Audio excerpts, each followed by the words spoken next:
Hey, how you doing? Today I am taking a look at some of the fascinating vintage toys, games, and books that I sold online today from the 90s and earlier. First up is a very elaborate children's wooden pull toy. There's no date on it, but I want to say it's from the 1960s. It is a wooden pull toy in the 60s, which is where I'm guessing this is from. They made a lot of them. Pull toys that were like animals or cars or things like that. Even insects. There were like inchworms and things like that too. This one is by Brio. I want to say Biro, but it's Brio. And it's from Sweden.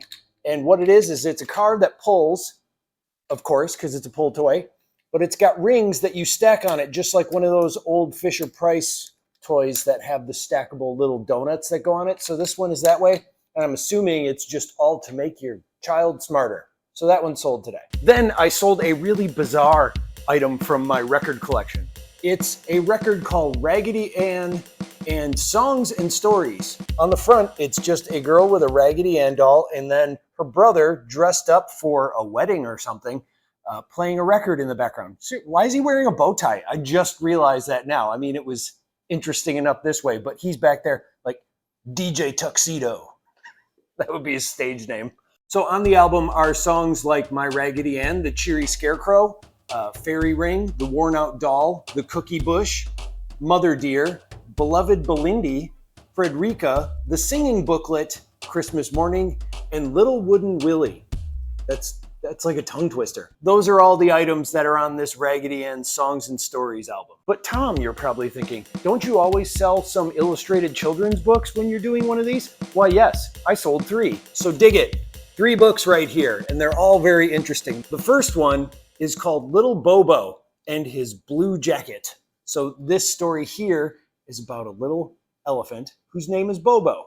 And of course, he has a blue jacket. It's really a self-explanatory title. So this book is illustrated by Tony Bryce, and it has some fantastic artwork. And really what it is a little boy lives in the jungle, and he goes to show off his blue jacket to all of his friends in the jungle. But then suddenly he ruins his jacket. So then he sets off on a quest to fix his fancy jacket so he can impress his friends again. And then he can hop and skip and play in the jungle.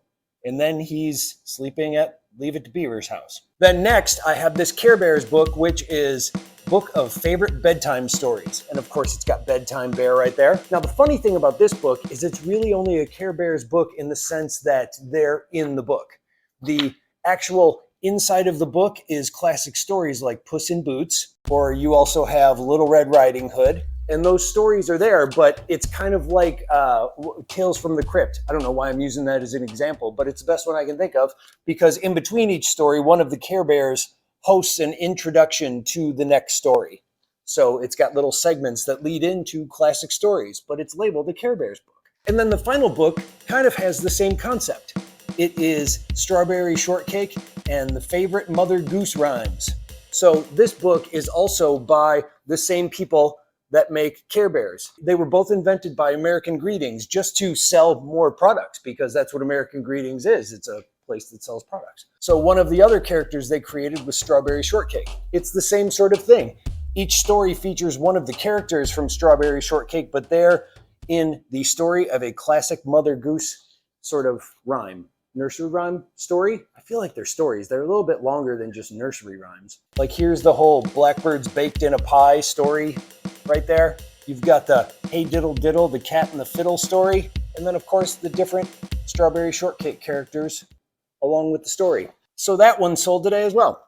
And finally today, a really interesting game from 1971. It's the game of Gnip Gnop. This game you have ping pong balls on 2 sides of this little platform, and you hit the button to fling them back and forth at each other through the 3 rings in the middle and try and see who can get all of their balls onto the other person's side. Now, of course, the other person can knock them back into your side, and you try to see who does it first. And inside the game are pink and yellow balls, and there's the hoops that you shoot them through, and you got your little paddle here to do it.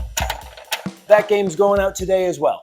So those are all the things that I'll be shipping out today from my vintage pop culture toys, games, and books collection. Don't forget to like this channel for more updates on the different things that I sell and collect from these vintage items. And also, if you want to check out my store for more, you can go to thepopcultureroadshow.com and you can see more of my videos and you can shop my shop and see what I got from the vintage items that I sell. That kind of sounded like a little song lyric, didn't it? Thanks for joining me, and I'll see you next time.